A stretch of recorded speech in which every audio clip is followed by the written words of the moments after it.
अपनी पहचान कैसे बनाएं? एक बार एक प्रसिद्ध लेखक और पत्रकार जो कि बहुत ही बड़े पहुंचे हुए और प्रसिद्ध लेखक और पत्रकार हैं, जो कि बेहद ही हंसमुख स्वभाव और आकर्षक व्यक्तित्व के धनी हैं। उनकी पत्रकारिता देश ही नहीं अपितु विदेश में भी प्रसिद्ध है। उन्होंने वैसे जगह पर भी पत्रकारिता की है जहां अन्य पत्रकारों के लिए संभव नहीं है। उनकी हंसमुख प्रवृत्ति और हाजिर जवाब का कोई सानी नहीं है। एक समय की बात है, माननीय पत्रकार जी एक सभा को संबोधित कर रहे थे। सभा में जन सैलाब उमड़ा था। लोग उन्हें सुनने के लिए दूर दूर से आए हुए थे। जब वह अपना भाषण समाप्त कर बाहर निकले, तब उनकी ओर एक भीड़ ऑटोग्राफ के लिए बढ़ी। माननीय पत्रकार जी उनसे बातें करते हुए ऑटोग्राफ दे रहे थे। तभी एक नौजवान उस भीड़ से उस माननीय पत्रकार जी के सामने आया। उस नौजवान ने उनसे कहा, मैं आपका बहुत बड़ा श्रोता और प्रशंसक हूँ। मैं साहित्य प्रेमी हूँ, जिसके कारण मुझे आपकी लेखनी बेहद रुचिकर लगती है। इस कारण आप मेरे सबसे प्रिय लेखक भी हैं। मैंने आपकी सभी पुस्तकें पढ़ी हैं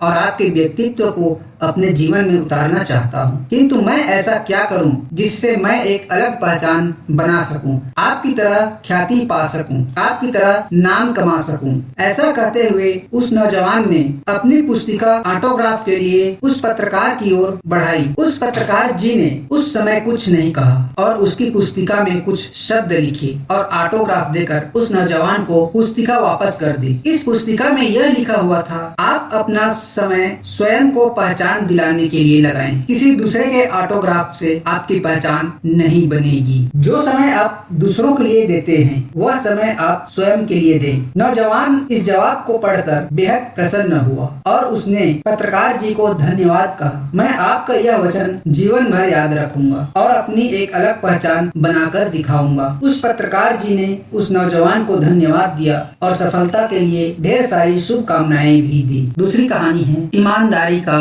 फल। इस कहानी में हम आपको एक लड़के की ईमानदारी के बारे में बताएंगे। काफी समय पहले की बात है। प्रतापगढ़ नाम का एक राज्य था। वहाँ का राजा बहुत अच्छा था, मगर राजा को एक सुख नहीं था।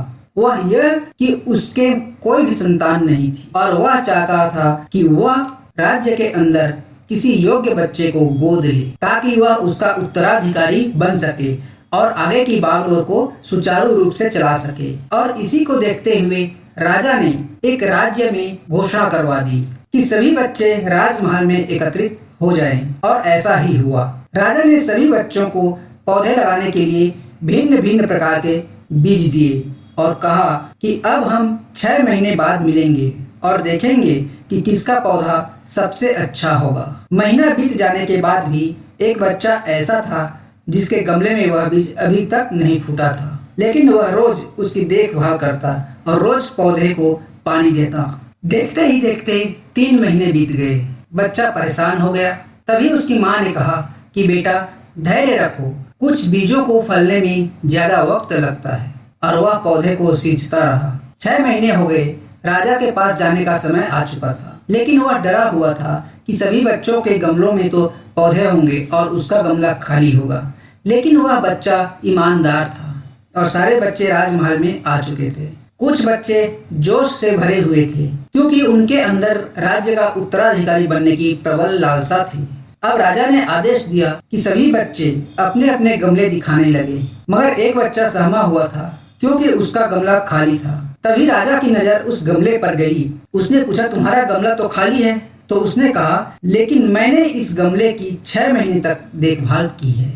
राजा उसकी ईमानदारी से खुश था कि उसका गमला खाली है, फिर भी वह हिम्मत करके यहाँ आ तो गया। सभी बच्चों के गमले देखने के बाद राजा ने उस बच्चे को सभी के सामने बुलाया। बच्चा सहम गया और राजा ने वह गमला सभी को दिखाया। सभी बच्चे जोर से हंसने लगे। राजा ने कहा, शांत हो जाइए, इतने खुश मत होइए। आप सभी के पास जो पौधे हैं वो सब बंजर है। आप चाहे कितनी भी मेहनत कर लें, उनसे कुछ नहीं निकलेगा। लेकिन असली बीज यही था। राजा उसकी ईमानदारी से बेहद खुश था और उस बच्चे को राज्य का उत्तराधिकारी बना दिया। लेकिन हमें इस कहानी से क्या सीखने को मिला? मेरे हिसाब से अपने अंदर ईमानदारी का होना बहुत जरूरी है। अगर हम खुद के साथ ईमानदार हैं तो जीवन के किसी न किसी पड़ाव में सफल हो जाएंगे, क्योंकि हमारी औकात हमें ही पता होती है। हम खुद को पागल बनाकर खुद का ही नुकसान करते हैं। तीसरा कहानी, संतोष में ही जीवन है। एक दिन एक सेठ जी को अपनी संपत्ति के मूल्य निर्धारण करने की इच्छा हुई। लेखाधिकारी को तुरंत बुलवाया गया। सेठ जी ने आदेश दिया, मेरी संपूर्ण संपत्ति का मूल्य निर्धारण कर मेरे को ब्यौरा दीजिए। यह कार्य अधिकतम 1 सप्ताह में हो जाना चाहिए। ठीक 1 सप्ताह बाद लेखाधिकारी ब्यौरा लेकर सेठ जी के सेवा में उपस्थित हुआ। सेठ जी ने पूछा, कुल कितनी संपदा है? तो लेखाधिकारी ने बताया, सेठ जी, मोटे तौर पर कहूँ तो आपकी संपत्ति आपकी 7 पीढ़ी बिना कुछ किए धरे आनंद से भोग सके, इतनी संपदा है आपकी। लेखाधिकारी के जाने के बाद सेठ जी चिंता में डूब गए। तो क्या मेरी 8वीं पीढ़ी भूखों से मरेगी? वह रात दिन चिंता में रहने लगे, तनावग्रस्त रहते। भूख भाग चुकी थी। कुछ ही दिनों में कृष काय हो गए। सेठानी जी द्वारा बार बार तनाव का कारण पूछने पर भी जवाब नहीं देते। सेठानी जी से सेठ जी की यह हालत देखी नहीं जा रही। मन की स्थिरता व शांति का वास्ता देकर सेठानी ने सेठ जी को साधु संत के पास सत्संग में जाने को प्रेरित कर ही दिया। सेठ जी भी पहुंच गए एक सुप्रसिद्ध संत समागम में। एकांत में सेठ जी ने संत महात्मा से मिलकर अपनी समस्या का निदान जानना चाहा। महाराज जी, मेरे दुख का तो पार ही नहीं है। मेरी 8वीं पीढ़ी भूखों से मर जाएगी। मेरे पास मात्र अपनी 7 पीढ़ी के लिए पर्याप्त हो, इतनी ही संपत्ति है। कृपया कोई उपाय बताएं कि मेरे पास और संपत्ति आए और अगली पीढ़ियां भी भूखी ना मरे। आप जो भी बताएं, मैं अनुष्ठान विधि आदि करने को तैयार हूँ। सेठ जी ने संत महात्मा से प्रार्थना की। संत महात्मा जी ने समस्या समझी और बोले, इसका तो हल तो बड़ा आसान है। ध्यान से सुनो सेठ जी। बस्ती के अंतिम छोर पर एक बुढ़िया रहती है, एकदम कंगाल और विपिन। न कोई कमाने वाला है और न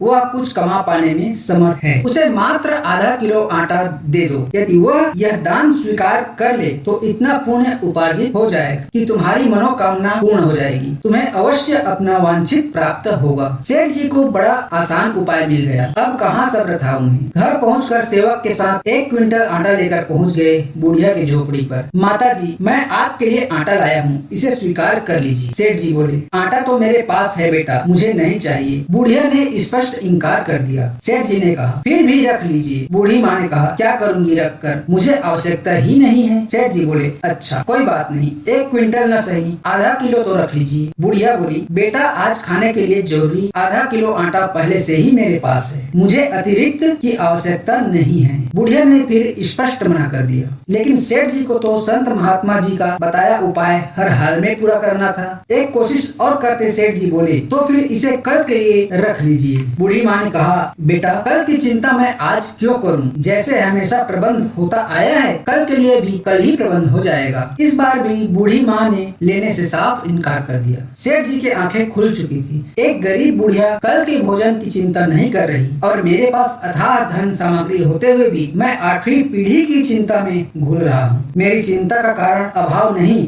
तृष्णा है। वाकई तृष्णा का कोई अंत नहीं है। संग्रहखोरी तो दूषण ही है। संतोष में ही शांति व सुख निहित है।